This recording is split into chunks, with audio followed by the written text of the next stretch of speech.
Welcome to Mat Geo classes. आज हम लोग जो सेकंड पार्ट स्टार्ट कर रहे हैं ज्योग्राफी का वो है ओशनोग्राफी, जलमंडल। और जलमंडल को स्टार्ट करने से पहले कुछ चीज़ें जो कि बहुत इंपॉर्टेंट होती हैं, उसकी टर्मिनोलॉजी जो कि टर्म्स आ देंगे उनके बारे में जानकारी हम लोग हासिल कर लें। तो कुछ इंपॉर्टेंट फैक्ट्स जो कि हम लोगों को ज़रूरी हैं, पहले स्टार्टिंग में हम लोग उसको जान लें, कुछ टर्म्स समझ लें और फिर हम लोग इसको स्टार्ट करते हैं। तो जो हम लोग का लेक्चर है वो है आपके ओशनोग्राफी का। तो ओशनोग्राफी को कैसे हम लोग डिफाइन करेंगे या किस तरह से जो है डिफाइन होती है, तो पूरा अर्थ है, अर्थ का सरफेस अगर हम देखें तो पूरे अर्थ का सरफेस का जो टोटल एरिया है वो लगभग 509.9 मिलियन वर्ग किलोमीटर है, 509.9 मिलियन किलोमीटर स्क्वायर। तो ये पूरा टोटल सरफेस एरिया है, जिसमें अगर आप देखेंगे तो 70.8% पार्ट पे पूरा जो है आपके जलमंडल पाया जाता है, पूरा जल है। तो अराउंड अबाउट अप्रोक्सीमेट अगर हम देखें तो 71% पूरे रीजन पे। और उस जल के भाग को हम 4 ओशंस में डिवाइड करते हैं। तो जो पूरा जो आपका ओशन है उसको अगर हम देखें तो 4 ओशंस में डिवाइड होता है। तो वाटर एरिया जो इतना कवर होता है, ये कवरिंग ये कवरिंग जो होती है वो होती है आपके 4 ओशंस से। 4 ओशंस में क्या क्या आएगा, जैसे पैसिफिक ओशन आता है, प्रशांत महासागर, अटलांटिक ओशन आता है, अटलांटिक महासागर, हिंद महासागर, इंडियन ओशन होता है, और फिर आर्कटिक ओशन होता है जो कि ऊपर पाया जाता है। तो 4 ओशंस पूरे रीजन को कवर जो करते हैं वो आपके 70.8% जो है आपके रीजन को। बाकी बचा जो स्थलीय भाग है, लैंड सरफेस है, वो 29.2% होता है। और ये 29.2% रीजन में 7 कॉन्टिनेंट्स आते हैं, 7 महाद्वीप होते हैं। ये 7 महाद्वीप, 7 कॉन्टिनेंट जो होते हैं वो क्या है, पहला है उत्तरी अमेरिका, नॉर्थ अमेरिका, दूसरा दक्षिण अमेरिका, साउथ अमेरिका, फिर है अफ्रीका तीसरा, चौथा यूरोप, पांचवा एशिया, छठा ऑस्ट्रेलिया, और सातवां जो है एंटार्क्टिका जो कि नीचे पाया जाता है। तो इस तरह से अगर हम देखें तो 7 कॉन्टिनेंट्स हैं, और ये 7 कॉन्टिनेंट मिल करके टोटल पूरे पृथ्वी के रीजन को अगर आप देखेंगे तो वो आपके कवर जो करते हैं वो 29.2% रीजन। और अगर आप अर्थ के सरफेस को ध्यान से देखें तो जो ब्लू वाला पोर्शन आपको दिख रहा है, ये ब्लू पोर्शन जो है ये पूरा जो है आपके एक तरह से वाटर एरिया है, वाटर कवरेज है। और ये पूरा वाटर कवरेज जो है आपको जो दिखाई पड़ रहा है, चाहे आप मैप में ऐसे देखें और चाहे आप ग्लोब पर देखें, दोनों चीज आपको क्लियर हो जाती है। अब इसमें जैसे कुछ टर्म्स आ रहे हैं, हमने कहा महासागर का नाम लिया ओशंस। अब ओशंस है क्या, कैसे डिफाइन करेंगे? महाद्वीप, महाद्वीप है क्या? कॉन्टिनेंट्स किसको डिफाइन करेंगे? वर्ड आता है जैसे आइलैंड, आइलैंड क्या है, द्वीप किसको कहते हैं, झील किसको कहते हैं, तालाब किसको कहते हैं। ये सब छोटे छोटे टर्म्स हैं जो अभी हम लोग इस्तेमाल करेंगे या हम लोग देखेंगे। तो अब इसको अगर हम लोग देखें तो सबसे पहले क्लियर करना होगा, इसको पढ़ने से पहले सबसे पहले हम क्लियर करने जा रहे हैं अपने इन छोटे छोटे टर्म्स को। तो अगर हम टर्म्स को जो है डिफाइन करें तो देखिए कैसे डिफाइन होगा। जैसे फॉर एग्जांपल कोई स्थलीय क्षेत्र अगर है, लैंड सरफेस है और चारों तरफ से लैंड है और बीच में वाटर है, इसका मतलब एक वाटर बॉडी जो चारों तरफ से स्थल से घिरी होती है, तो इसे हम क्या कह सकते हैं? तो इसे हम नाम देते हैं 2 नाम से। इसे आप झील भी कह सकते हैं, इसे आप तालाब भी कह सकते हैं। झील और तालाब में फर्क क्या हुआ फिर? झील या लेक जिसको हम लोग कहते हैं वो क्या है? ऐसा वाटर बॉडी जो कि प्रकृति ने बनाया, नेचर ने बनाया, खुद ब खुद बन गया, नेचर की वजह से बना। तो ऐसा वाटर बॉडी जो चारों तरफ से स्थल से घिरा हुआ है वो क्या है? झील है। तो इसको झील के नाम से जाना जाता है। लेकिन अगर हम किसी तालाब बोलते हैं, पॉन्ड का नाम लेते हैं, ये पॉन्ड जो होता है वो क्या होता है? Man made. तो man made lakes are known as pond. ऐसे तालाब, ऐसे झीलें जो मानव ने नकल करके बनाई। जब उन्होंने देखा कि झील ऐसी होती है तो छोटे से एरिया में अगर मान लीजिए हम पानी इकट्ठा करके मानव के द्वारा निर्मित हो कोई चीज, तो वो क्या हो जाती है? वो हो जाता है तालाब। तो उसको हम लोग पॉन्ड कहते हैं। और इस पॉन्ड में भी एक और शब्द आता है, एक पॉन्ड का प्रकार होता है जिसे कहा जाता है रिजर्वॉयर। रिजर्वायर क्या है? जलाशय जिसको हम लोग कहते हैं। तालाब के बहुत सारे मकसद हो सकते हैं, बहुत सारे आपके कार्य हो सकते हैं। जैसे हमने तालाब बनाया, मान लीजिए जिस जगह पे बनाया है वहां के लोग जो है उसका पानी पीते हों, या वहां के लोग उसमें नहाते हों, या वहां के लोग उसमें मछलियां पालते हों। ढेर सारे इसके टारगेट हो सकते हैं, एम हो सकते हैं।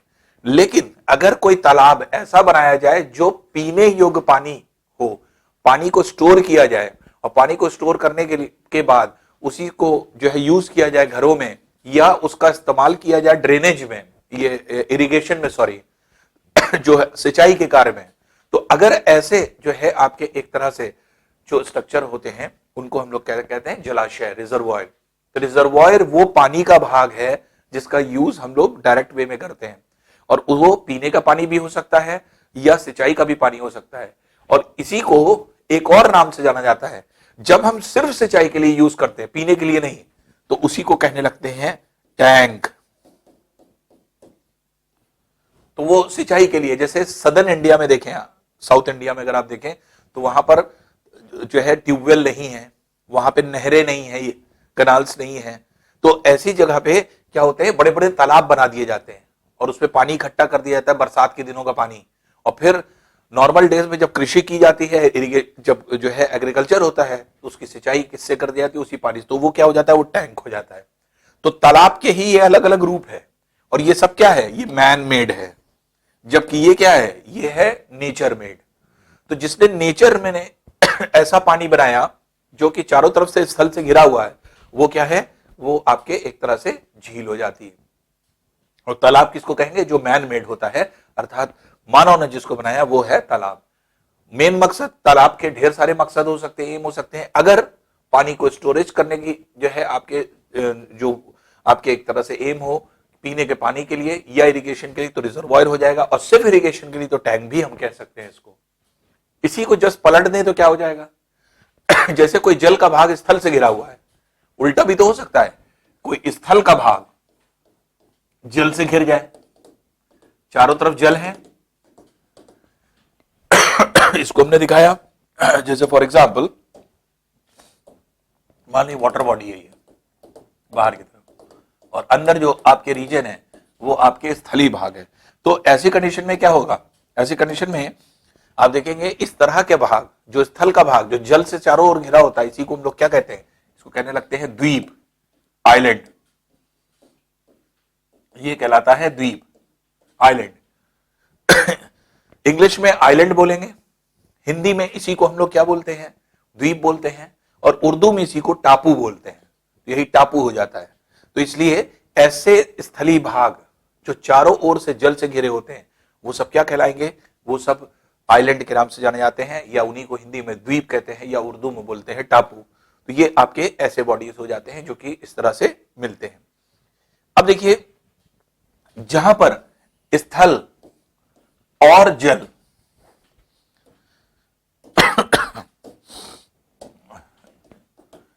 जहां स्थल और जल मिलते हैं, वहां पर भी कुछ बॉडीज बनती हैं। किस तरह की बॉडी? जैसे फॉर एग्जाम्पल मान लीजिए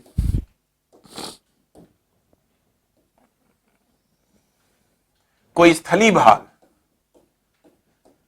अंदर आ गया जल के, चारों तरफ इसके जल है, ये कोई स्थलीय भाग ऐसे आ गया इस तरह से। तो ऐसी कंडीशन में ये क्या हो जाएगा? इसको हम लोग क्या बोलने लगेंगे? ये पूरा जल का भाग है। तो एक स्थल जो तीन तरफ से जल से घिर जाता है, उसे हम लोग क्या कहते हैं? इसको कहा जाता है प्रायद्वीप। ये क्या कहलाएगा? प्रायद्वीप, या इसी को हम लोग कहते हैं पेनिनसुला।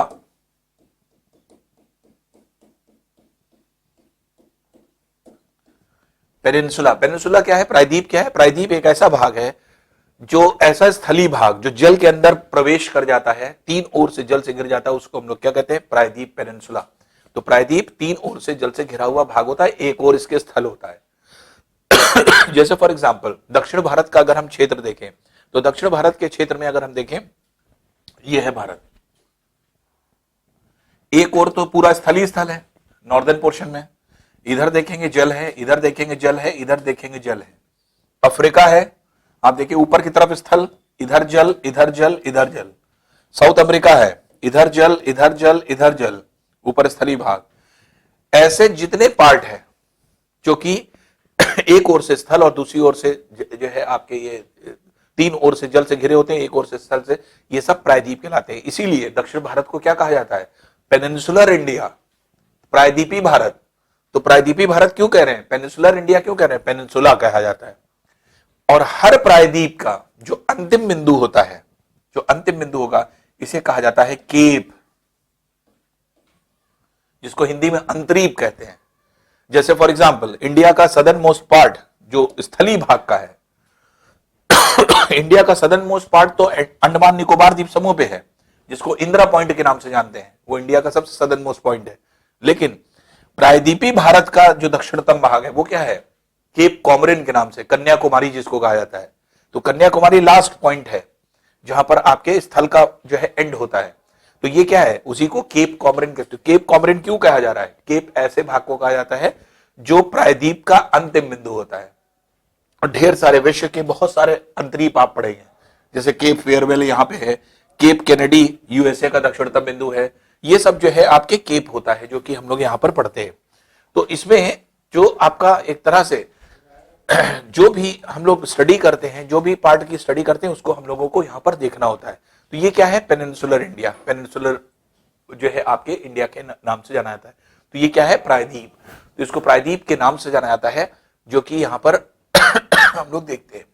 इसी का जस्ट उल्टा कर दें, अगर हम प्रायद्वीप का जस्ट रिवर्स कर दें,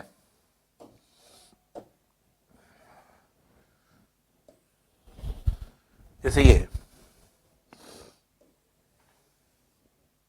ये था प्रायद्वीप,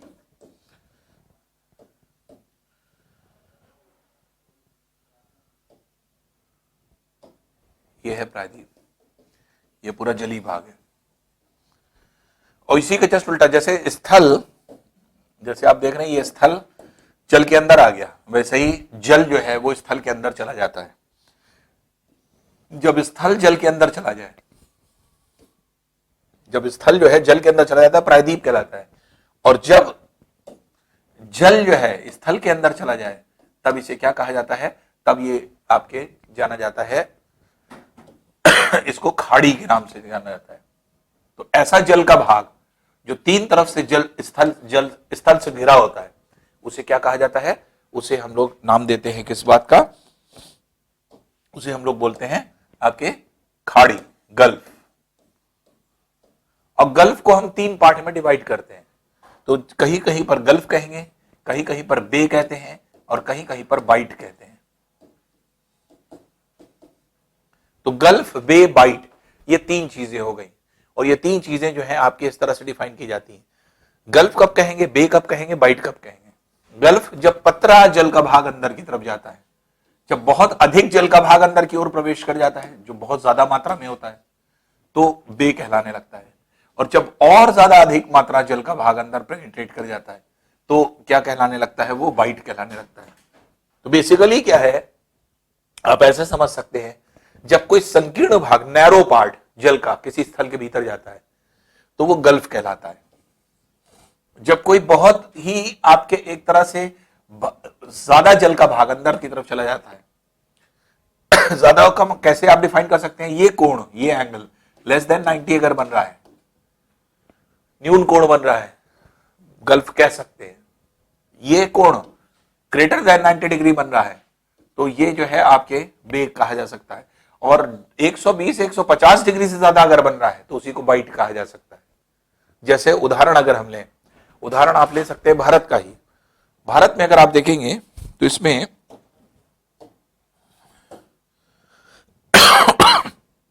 ये जो पार्ट है गुजरात के नीचे, ये कहलाता है खंबात की खाड़ी। और ये खंबात की खाड़ी, इसको क्या कहा जाता है? Gulf of Khambhat, gulf of Khambhat. ये गल्फ ऑफ खंबात के नाम से जाना जाता है। ये खंबात की खाड़ी हो जाती है, गल्फ कह रहे हैं यहां पे। लेकिन जब हम यहां पर ये वाला जल का भाग देखते हैं, तो हम इसको कहते हैं bay of Bengal. Bay of Bengal के नाम से जाना जाता है।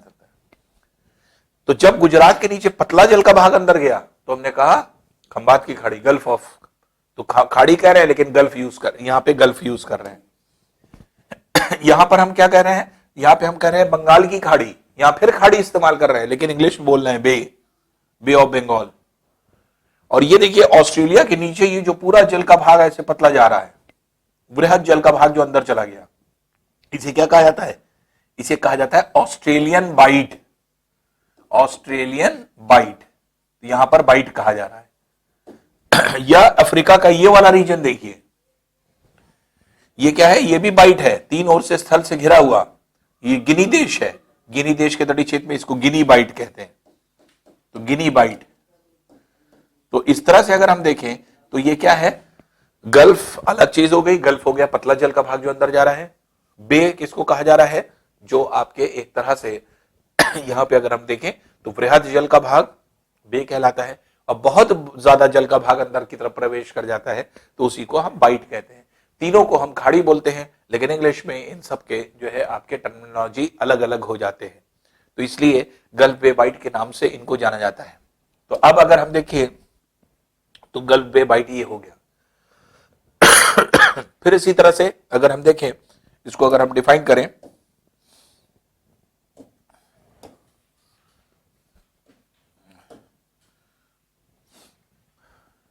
जैसे कोई जल का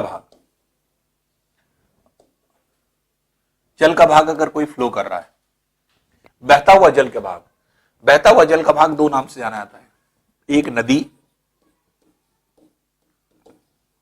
और एक नहर, कनाल। तो बहते हुए जल के भाग को हम नदी या नहर कहते हैं। नदी क्या है, नदी और नहर नदी वो जल का भाग है वो जो कि प्राकृतिक रूप से बह रहा है, जिसका सोर्स क्या है, हिमनद। जितनी भी दुनिया में नदियां हैं पूरी पृथ्वी पर, उन सब वो सब कहां से निकलती हैं, वो सब के सब निकलती हैं आपके एक तरह से ये जो रीजन होता है आपके पर्वतीय क्षेत्र, तो पर्वतीय क्षेत्रों से निकलती है। और पर्वतीय क्षेत्रों से निकलने वाली ये नदियां जितनी भी आपके होती हैं, इनको अगर आप देखेंगे तो ये सारी की सारी नदियां जो होती हैं ये हिम के पिघलने के कारण बनती है। तो हर नदी का सोर्स क्या होता है, ग्लेशियर्स, ग्लेशियर्स के पिघलने से नदियां बनती हैं। तो प्रवाहित होता जल का भाग नदी कहलाता है।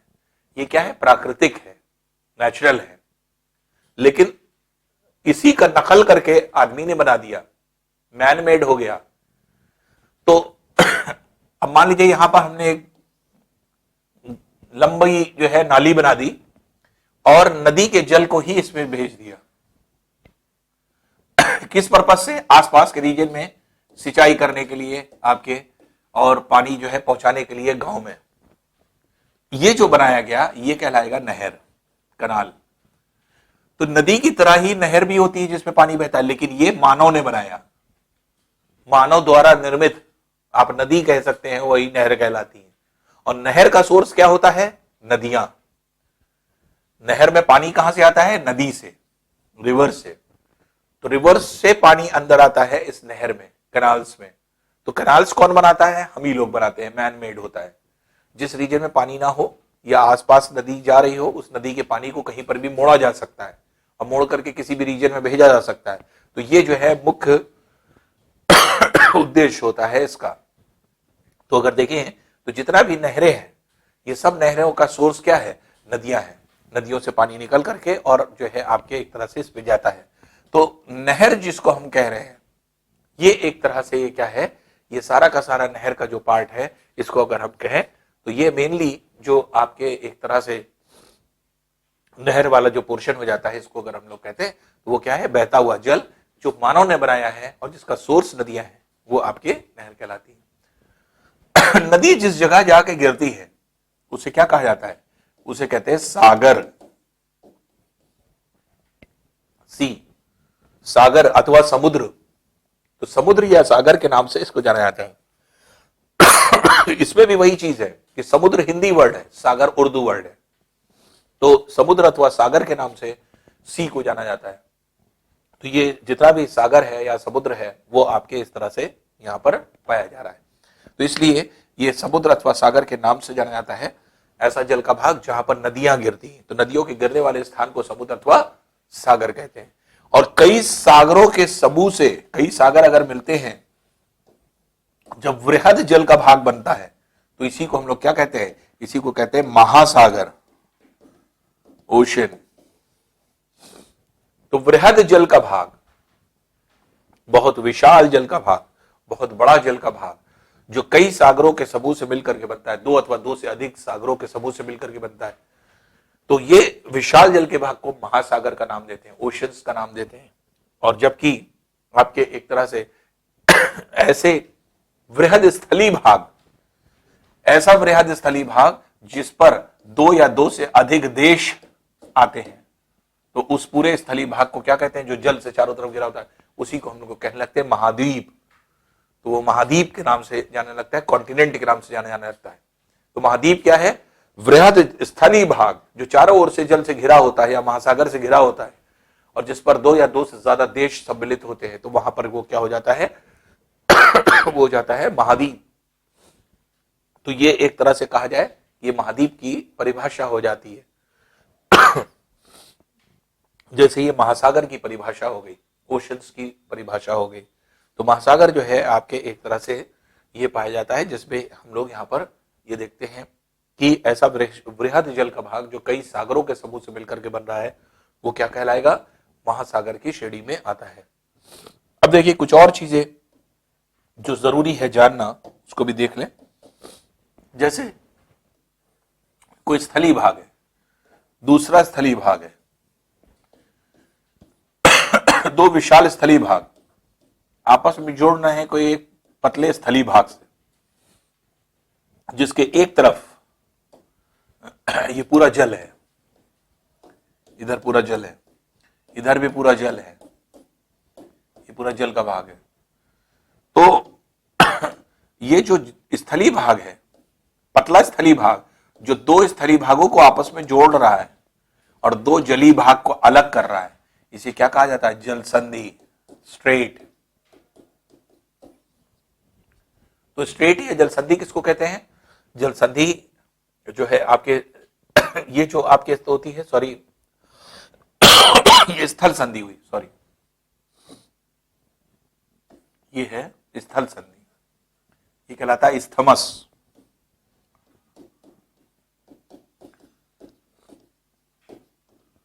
पतला स्थली भाग जो स्थल को, दो स्थलों को जोड़ रहा हो, ये स्थमस के नाम से जाना जाता है। और इसी का जस्ट उल्टा कर दें, अगर एक ये जल का भाग है, ये जल का भाग है और पतले जल के द्वारा जुड़ रहा है, इसका मतलब ये बीच में पूरा क्या है, ये पूरा जली भाग है, ये पूरा जली भाग है।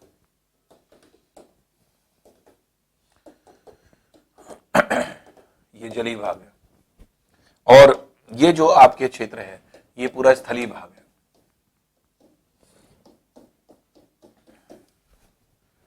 तो दो जली भाग एक पतले जल के द्वारा अगर जुड़ते हैं, जैसे दो स्थली भाग पतले स्थल के द्वारा जुड़े, वैसे दो जली भाग जब जल के द्वारा जुड़ते हैं तो इसे कहा जाता है जल संधि, स्ट्रेट।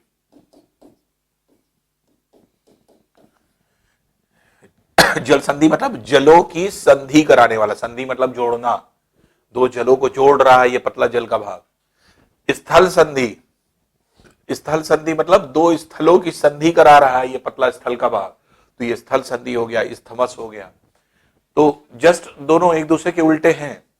तो जब हम जल संधि की बात करते हैं, स्टेट्स की बात करते हैं, तो ऐसा जल का भाग जो चारों ओर से जो दो जली भाग को आपस में कनेक्ट करता है और स्थलों को अलग करता है, दो जल के भाग को जोड़ रहा है पतला जल का भाग और स्थलों को अलग करता है, उसे स्ट्रेट कहते हैं। दो पतला स्थली भाग जो दो विशाल जल के भागों को जोड़ता है और दो जली भाग को अलग करता है, ये क्या कहलाता है, ये स्थल संधि के नाम से जाना जाता है। तो स्थल संधि हो जाती है जो कि यहां पर पाई जाती है।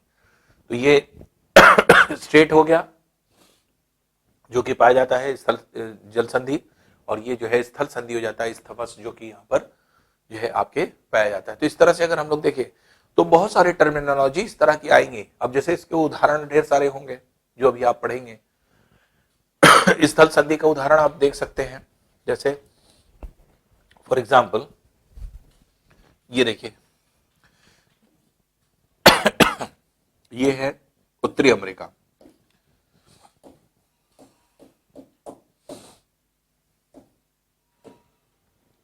यह है उत्तरी अमेरिका, यह है दक्षिण अमेरिका, और यह पतला स्थल का भाग है ऐसे आकर के इसमें जोड़ रहा है। ये जो भाग जोड़ा है ये पनामा देश है,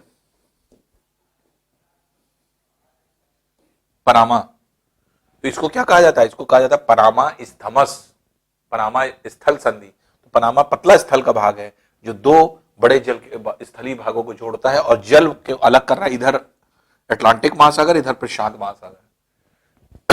तो इसे इसीलिए पनामा को पनामा इस्थमस कहते हैं, पनामा स्थल संधि। स्थल संधि क्यों? उत्तरी अमेरिका और दक्षिण अमेरिका को जोड़ने वाली स्थल संधि, स्थल संधि, और दो जल के भागों को अलग कर रही है। उसी तरह ढेर सारी आप जल संधियां पढ़ेंगे जो स्थलों को अलग करती हैं, जैसे अभी आप भी आगे पढ़ेंगे यहां पे बेरिंग जल संधि। तो बेरिंग जल संधि जो कि यहां पर स्थित है, इसको अगर आप देखेंगे, ये जो बेरिंग जल संधि है, इधर की तरफ स्थल, इधर की तरफ स्थल, स्थल को अलग कर रही है, ये दो स्थलीय भागों को अलग कर रही है और जोड़ किसको रही है? ऊपर आर्कटिक महासागर है, नीचे प्रशांत महासागर है। आर्कटिक महासागर को प्रशांत महासागर से जोड़ती है, तो बेरिंग जल संधि हो गई। तो जल संधि मतलब जल के भागों को जोड़ना। तो दो विशाल जल के भाग आर्कटिक महासागर प्रशांत महासागर से जुड़ रहे हैं, अलग हो रहे हैं दो महाद्वीप, इधर की तरफ उत्तरी अमेरिका, इधर की ओर एशिया, एशियाई रूस। तो रूस का भाग अलग हो रहा है, बेरिंग जल संधि हो गई, जो अभी आगे चल करके भी आप पढ़ने वाले हैं। तो इस तरह से अगर हम देखें तो स्थल संधि, जल संधि, ये सब जो आपके टर्मिनोलॉजी होती है, इन सब का इस्तेमाल बहुत ज्यादा है और खूब इस्तेमाल किया जाता है, और इसको आसानी से हम लोग इस तरह से समझ सकते हैं। छोटे छोटे अगर हम लोग टर्म्स को अच्छी तरह समझ लेते हैं तो आप आसानी से इनको समझ जाएंगे। इसमें जैसे मान लीजिए आपके इसी को स्ट्रेट भी कहते हैं, जल संधि कहते हैं, कभी कभी इसको जलडमरू मध भी कहते हैं, जलडमरू मध जो जल संधि होती है, जलडमरू मध, जैसे पाक जलडमरू मध। तो पाक जलडमरू, पाक स्ट्रेट जिसको कहा जाता है, भारत और श्रीलंका के बीच में जो आपके छोटे छोटे द्वीप हैं, वो क्या है?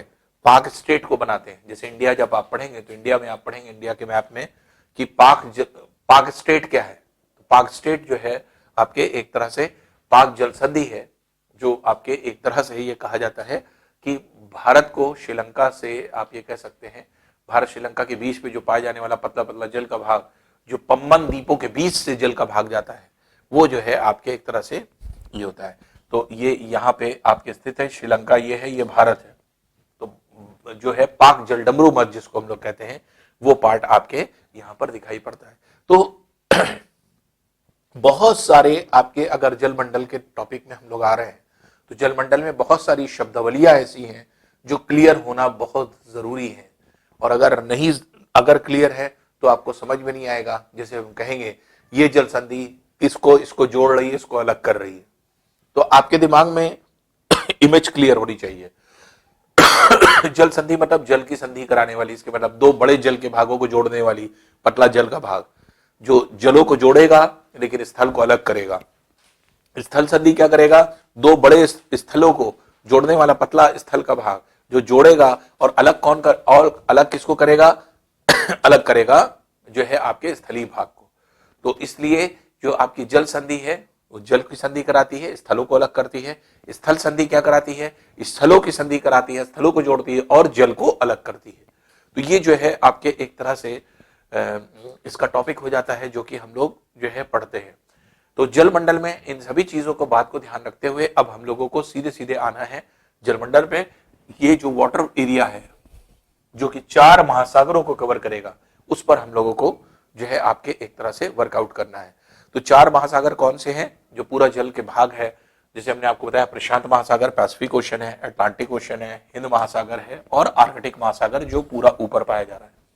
ये 4 महासागर मिलकर के पूरे जो है आपके एक तरह से जलमंडल को बना रहे हैं। अब एक एक करके हम लोग महासागरों को स्टार्ट करेंगे पढ़ना। तो प्रशांत महासागर, अटलांटिक महासागर, हिंद महासागर, आर्कटिक महासागर की क्या विशेषताएं हैं इसको देखते हैं। अब देखिए जलमंडल को कैसे डिवाइड किया जाता है या कितने पार्ट में डिवाइड किया गया। तो हमने जैसे आपको बताया कि 4 महासागर में ये विभक्त है।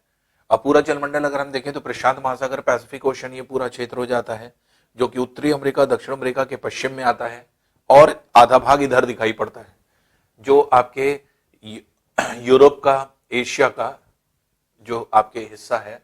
तो ये एशिया का पूर्वी भाग, एशिया के पूर्व में अगर हम देखेंगे पूरा प्रशांत है। ऑस्ट्रेलिया के उत्तर पूर्वी भागों में, न्यूजीलैंड के इधर, ये पूरा रीजन जो होता है ये आपके प्रशांत महासागर का होता है।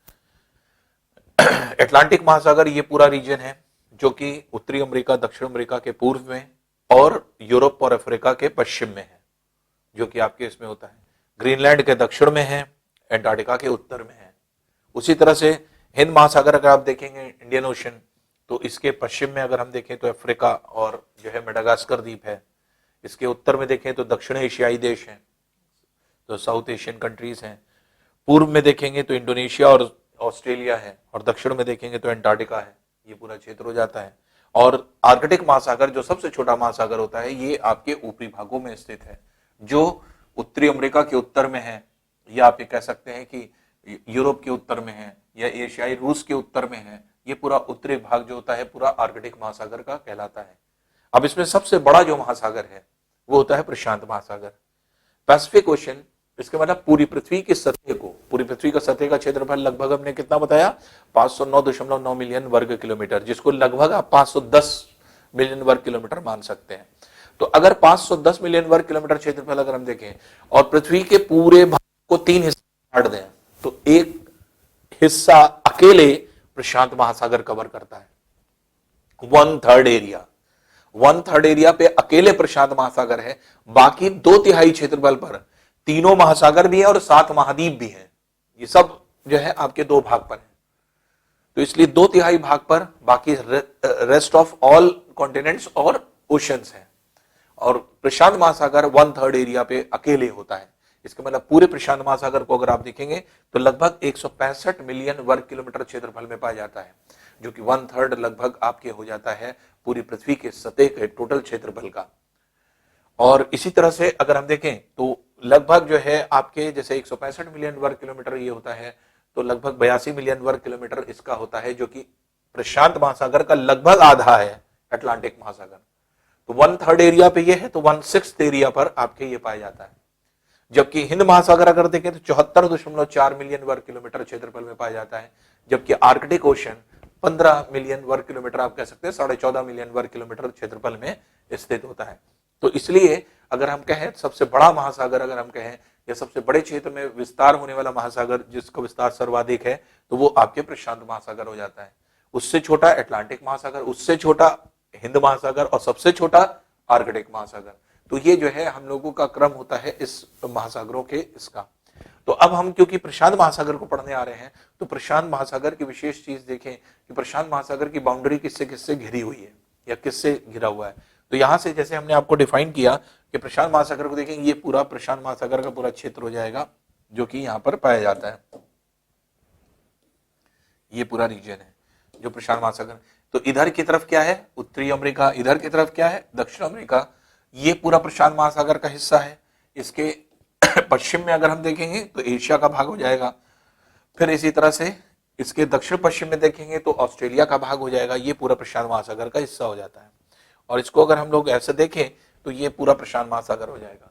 तो प्रशांत महासागर के पूर्व में, या आप ये कह सकते हैं उत्तरी अमेरिका के पश्चिम में पूरा प्रशांत महासागर है, दक्षिण अमेरिका के पश्चिम में पूरा प्रशांत महासागर है, एशिया के पूर्व में पूरा प्रशांत महासागर है, ऑस्ट्रेलिया के उत्तर पूर्वी भाग में पूरा प्रशांत महासागर, और नीचे की तरफ जो है आपके जो भाग होता है इसी को हम लोग क्या बोलते हैं, ये आपके हो जाता है एंटार्क्टिका।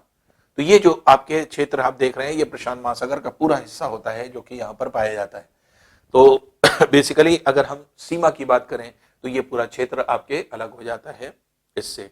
तो प्रशांत महासागर एक ऐसा महासागर है जो सबसे गहरा और सबसे बड़ा महासागर है, सबसे ज्यादा विस्तार वाला है, और ये 1/3 एरिया पर जो है आपके एग्जिस्ट करता है। इसमें जैसे इसकी बाउंड्री अगर हम कहें तो इसके पूर्व में उत्तर और दक्षिण अमेरिका है, इसके पश्चिम में और एशिया और ऑस्ट्रेलिया है, इसके उत्तर में ये होता है बेरिंग सागर का क्षेत्र। ये पूरा बेरिंग सागर है और ये बेरिंग जलसंधि है। तो बेरिंग जलसंधि होती है, तो उत्तर के भाग में बेरिंग सागर है और फिर नीचे जो है आपके एंटार्क्टिका का क्षेत्र होता है जो कि यहां पर हम लोग देखते हैं। तो इसलिए अगर इस भाग को देखें तो बेसिकली हम प्रशांत महासागर की अगर हम सीमा बनाए तो उत्तरी भाग में जो बेरिंग सागर है, अब वो क्या है, ये उत्तरी अमेरिका का, ये अलास्का का भाग है, और ये एशिया के रूस का भाग है। रूस और जो आपके ये क्षेत्र है अलास्का, ये पूरा क्षेत्र जो है आपके इन्हीं के बीच में पूरा बेरिंग सागर का क्षेत्र पाया जाता है।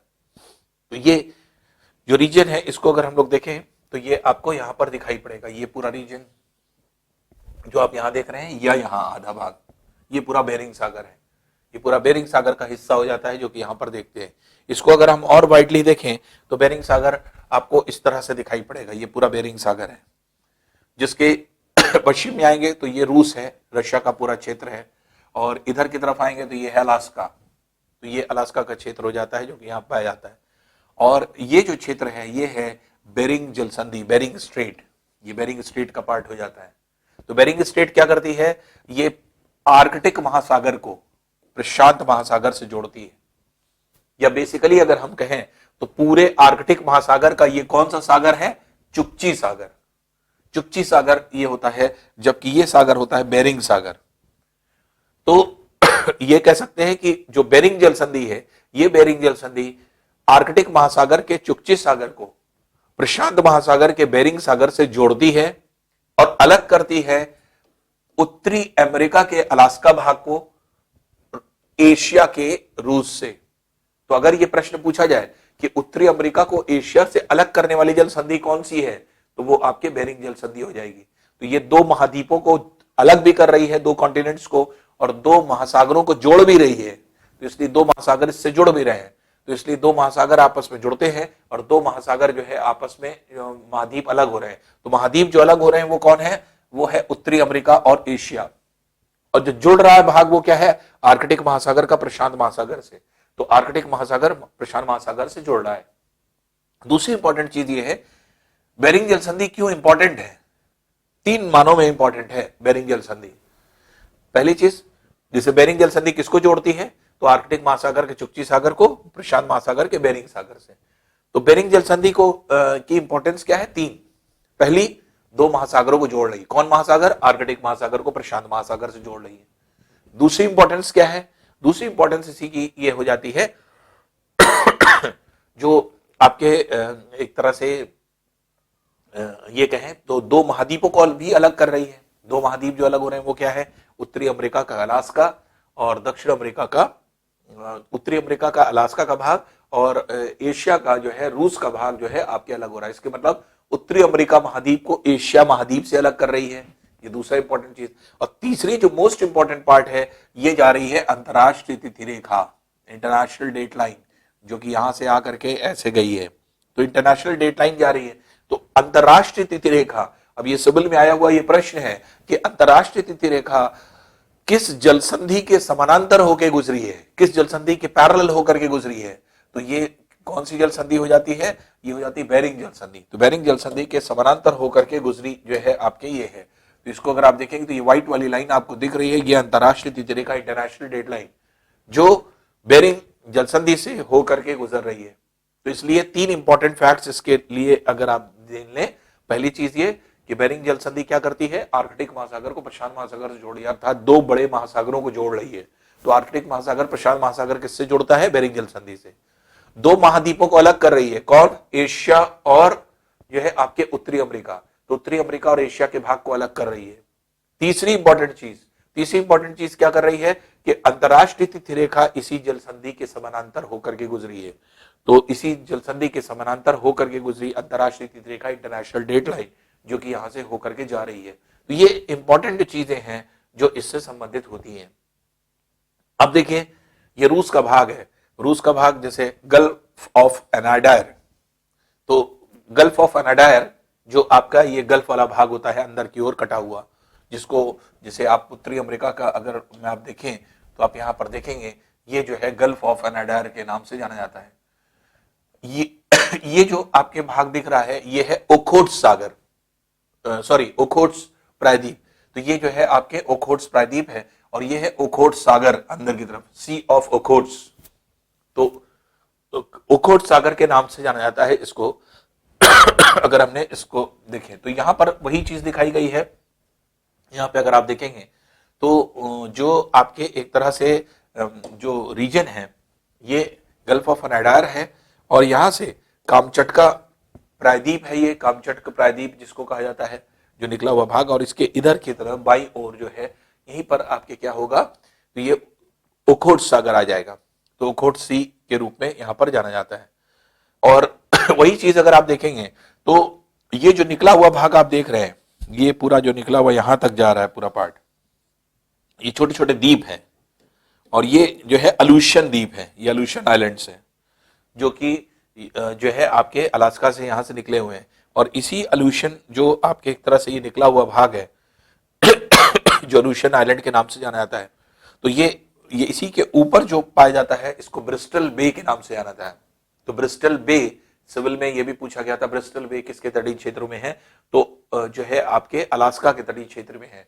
तो अलास्का में अल्यूशन द्वीप के उत्तर में ब्रिस्टल बे के नाम से जाना जाता है, और जबकि अलास्का के नीचे ये गल्फ ऑफ अलास्का होता है, अलास्का की खाड़ी।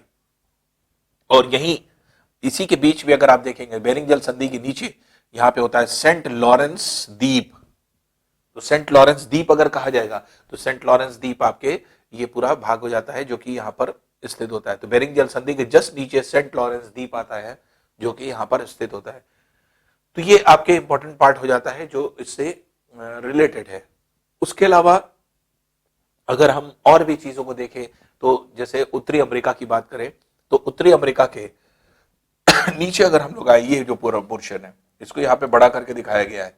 ये जो छोटा सा द्वीप आते हैं उत्तरी अमेरिका के इधर प्रशांत महासागर में, तो प्रशांत महासागर के इस पार्ट में जो आप यहाँ पर देखते हैं तो ये जो रीजन है यहाँ पे छोटे छोटे द्वीप होते हैं जो कि यहाँ पर पाए जाते हैं प्रशांत महासागर के उत्तरी अमेरिका के पश्चिम में। वही चीज यहाँ पर दर्शाया जा रहा है। इसको अगर आप देखें तो ये द्वीप हवाई द्वीप के नाम से जाने जाते हैं।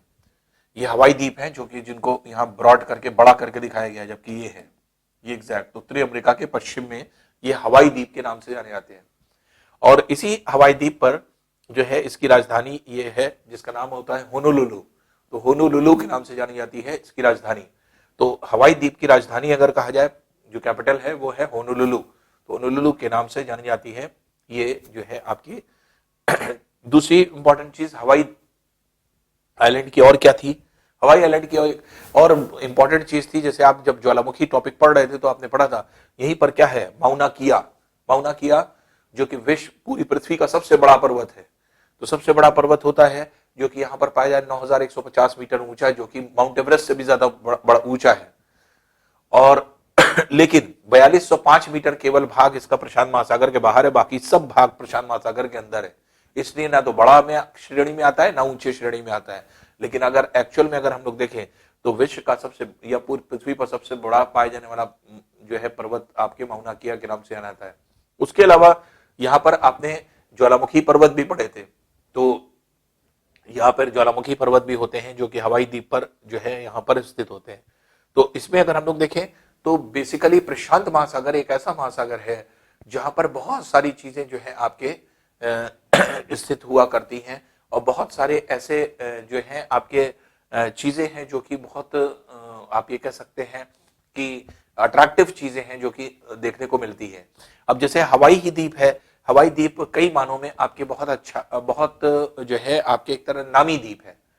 पहली चीज खूबसूरत द्वीप है, छोटा सा द्वीप जो कि पूरे प्रशांत महासागर के बीच में खूबसूरत सा बसा हुआ है। और इसी को क्योंकि ये पूरे प्रशांत महासागर के मध्य में है तो इसे प्रशांत महासागर का चौराहा भी कहते हैं। तो क्रॉसिंग ऑफ जो है आपके एक तरह से कहा जाता है प्रशांत जो है आपके एक तरह से इसको बोलते हैं प्रशांत महासागर का चौराहा, क्रॉसिंग ऑफ पैसिफिक ओशियन। उसकी रीजन क्या है, रीजन ये है कि जो ये आपके द्वीप है उत्तरी अमेरिका से जितने रूट्स है, वाटर रूट जितना होता है ये सब, प्लस जितने उत्तरी एशिया से, ऑस्ट्रेलिया से, न्यूजीलैंड से जितने, ये सब जाकर के यहां पर मिलते हैं। ये एक हवाई द्वीप क्या है कि एक पूरे प्रशांत महासागर के मध्य में पाए जाने वाला ऐसा जगह है जहां पर सारे सी रूट्स आकर के मिलते हैं, और ये एक तरह से स्टे है आप ये कह सकते हैं। तो इसलिए ये बहुत इंपॉर्टेंट हो जाता है और इसे प्रशांत महासागर के चौराहे के नाम से इसीलिए जाना जाता है। तो प्रशांत महासागर का अगर चौराहा कहा जाए तो वो आपके ये पार्ट हो जाता है जो कि यहां पर स्थित होता है। तो इसको प्रशांत महासागर का चौराहा भी इसीलिए कहा जा रहा है। वजह यह है कि ये मध्य में स्थित है और सारे सी रूट्स यहां आकर के मिलते हैं, सब सी रूट्स यहां पर मिलते हैं। और जो कहीं पर भी जाना होता है, जैसे मान लीजिए उत्तरी अमेरिका से आपको एशिया जाना है, तो उत्तरी अमेरिका से रूट पहले आएगा हवाई, हवाई से फिर आएगा आपके एशिया। ऑस्ट्रेलिया जाना है तो यही हवाई से ही एशिया जाएगा, या कहीं से भी आपको रूट पे जाना है तो सी रूट आपके इस तरह से आपके बने हुए हैं। और ये सारे सी रूट्स टर्मिनेट करते हैं इसी हवाई द्वीप पर। तो हवाई आइलैंड पर आपके स्थित ये सारे द्वीप हैं जो कि यहां पर मिलते हैं। तो इसलिए ये बहुत ही इंपॉर्टेंट हो जाता है। तो हवाई जो है आपके द्वीप जो जिसकी जो है आपके एक तरह से इंपॉर्टेंस सी रूट की वजह से भी है, फिर ज्वालामुखी के कारण भी है, क्योंकि आपने पढ़ा था ज्वालामुखी के ढेर सारे यहाँ पर द्वीप पाए जाते हैं, ये ज्वालामुखी पर्वत पाए जाते हैं। और ज्वालामुखी में जैसे आपके एक तरह से कुछ ऐसे भी पर्वत हैं जो कि इस समय के सबसे सक्रिय ज्वालामुखी पर्वत है, वो भी पढ़ा था आपने, ये भी हवाई द्वीप पर पाए जाते हैं। तो ये सब इंफॉर्मेशन आपने पढ़ी थी। माउना किया नामक जो है पर्वत के बारे में पढ़ा था, जो कि पृथ्वी पर सबसे बड़ा पर्वत है। ये सब इंपॉर्टेंट पार्ट हो जाते हैं जो कि इससे कंसर्निंग होते हैं। तो ये एक तरह से प्रशांत महासागर के चौराहे के नाम से जाना जाता है, जो यहाँ पर ये पार्ट होता है। तो इसलिए हवाई द्वीप की इंपॉर्टेंस बहुत ज्यादा है प्रशांत महासागर में, अगर हम लोग यहाँ पर देखें।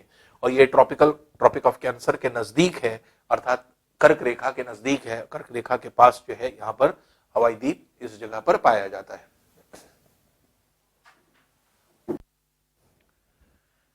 अब आते हैं देखिए प्रशांत महासागर के और भी दूसरे पोर्शन पे जो है, अगर हम लोग देखें तो जो ये पूरा पोर्शन है अगर आप देखेंगे तो ये ओखोट सागर जैसे हमने आपको बताया था, तो ये एक तरह से रूस का पूरा क्षेत्र है। रूस के जस्ट नीचे जब हम लोग ये होता है जापान में छोटे बड़े मिलाकर के लगभग 3000 द्वीप हैं। 3000 द्वीपों के द्वारा बना हुआ ये भाग है, और जिसमें 4 प्रमुख बड़े द्वीप पाए जाते हैं पूरे जापान में। 4 प्रमुख द्वीपों में जैसे होकाइडो एक द्वीप है जो कि पाया जाता है, शिकोकू एक द्वीप है, क्यूशु दूसरा द्वीप है, और हॉन्शु। तो ये जो है ये है होकाइडो द्वीप। ये जो छोटा सा द्वीप देख रहे हैं शिकोकू है, सबसे नीचे वाला जो है ये है क्यूशु, और ये वाला जो है आपके ये है हॉन्शु। तो अगर उत्तर से दक्षिण का क्रम आप देखेंगे तो होकाइडो, हॉन्शु, शिकोकू, क्यूशु ये जो है आपके द्वीप हो जाते हैं। जिसमें अगर ये कहा जाता है कि जापान का सबसे बड़ा द्वीप कौन सा है, तो सबसे बड़ा द्वीप जो है वो हॉन्शु है। द्वीप प्रश्न क्योंकि आ चुका है कि जापान का सबसे बड़े द्वीप का नाम क्या है, तो हॉन्शु है। और इसी पर इसकी राजधानी टोक्यो, जो कि गगनचुंबी इमारतों के लिए जानी जाती है, स्काई स्क्रैपर्स के लिए जानी जाती है, वो आपके जापान की यहाँ पर स्थित होती है। इसके अलावा ओसाका, जो कि आगे चल करके अभी आप पढ़ेंगे, ओसाका बहुत इंपॉर्टेंट प्लेस है। और ये ओसाका जो आपके द्वीप होता है ये भी इसी हॉन्शु द्वीप पर पाया जाता है। ये मेनली 2 चीजों के लिए जाना जाता है। जैसे ओसाका को आप देखते हैं कि इंडस्ट्रीज के रूप में जाना जाता है, और दूसरी चीज ये मोटर बाइक्स के रूप में। वर्ल्ड की जितनी भी कंपनियां, जितनी भी नई मोटर बाइक आती हैं वो सब ओसाका में डिजाइन होती हैं। तो जापान नंबर 1 है अगर आप देखेंगे तो इन सब मोटर बाइक्स को जो है आपके, क्योंकि मैक्सिमम जितनी भी मोटर बाइक्स हैं वो सब जो है आपके ओसाका से डिजाइन होती है। ओसाका बहुत जो है प्राइम उसका जो है पोजीशन माना जाता है। जैसे यूएसए में डिट्रॉइट एक स्थान है जो मोटर गाड़ियों के शहर के नाम से जाना जाता है यूएसए में, जहां पे कार्स का जो है आपके एक तरह से आप ये कहेंगे बहुत ज्यादा मात्रा में बनती है। वो उसी तरह से जापान में जो है आपके एक तरह से व्हीकल्स का सिटी कहा जाता है ओसाका को। तो ओसाका में जो है आपके इस तरह का कंस्ट्रक्शन जो है खूब होता है। दूसरी चीज जापान को अगर हम देखेंगे तो जापान एक ऐसा देश है जो कि भूकंपों से जो है बहुत ज्यादा भूकंप आते हैं इसमें, और आप ये कह सकते हैं भूकंपों का देश इसको कहा जाता है। और ये जो है भूकंप बहुत अधिक मात्रा में यहाँ पर आते हैं, लगभग 3 से 4 भूकंपी झटके पर डे के हिसाब से आपके यहाँ पर रिकॉर्ड किए जाते हैं। तो इसलिए भूकंपों का देश भी कहा जाता है। और जापान के पश्चिम में जैसे यहाँ पे देखेंगे तो ये उत्तरी कोरिया और दक्षिण कोरिया है। उत्तरी कोरिया और दक्षिण कोरिया का ये क्षेत्र हो जाता है। उत्तरी कोरिया, दक्षिण कोरिया और जापान के बीच में ये पूरा सागर कहलाता है जापान सागर, सी ऑफ जापान। तो सी ऑफ जापान जो है वो जापान के पश्चिम में और उत्तरी कोरिया और दक्षिण कोरिया के जो है आपके एक तरह से पूर्व में पाया जाता है। उत्तरी कोरिया जो आपके क्षेत्र है और दक्षिण कोरिया ये यहां से 2 भागों में विभाजित हो गया और 38 डिग्री अक्षांश 38 डिग्री लैटिट्यूड, तो 38 डिग्री अक्षांश के द्वारा जो है आपकी इसकी सीमा का निर्धारण लगभग हुआ है। तो अब आप देख रहे हैं जैसे 30 डिग्री की लाइन ये जा रही है, ये 30 डिग्री की लाइन है, और ये 45 डिग्री की लाइन है, ये 38 डिग्री की लाइन होती है जो आपके यहाँ 38 जो यहां से होकर के जाती है। तो 38 डिग्री अक्षांश के द्वारा उत्तरी कोरिया और दक्षिण कोरिया विभाजित हुए हैं। तो पूछा जाता है कि 38 डिग्री नॉर्थ लैटिट्यूड के द्वारा किस देश का विभाजन हुआ है, किन देशों का? तो उत्तरी जो है कोरिया दक्षिण कोरिया से विभाजित होता है। बेसिकली उत्तरी कोरिया को अगर हम लोग देखें, नॉर्थ कोरिया कंपैरेटिवली अगर पूर्वी एशियाई देश की बात करें, ऊपर रूस है, पश्चिम में जो है आपके पूरा चीन है, येलो वाला पार्ट, इधर की ओर अगर हम देखें जापान है, साउथ कोरिया है, इन सबके कंपैरिजन में उत्तरी कोरिया एक ऐसा स्थान है जहां पे सबसे कम पक्षी पाए जाते हैं। पक्षियों का शोरगुल बहुत कम होता है, तो पक्षियों का शोरगुल बहुत ही कम मात्रा में जो है आपके पाया जाता है।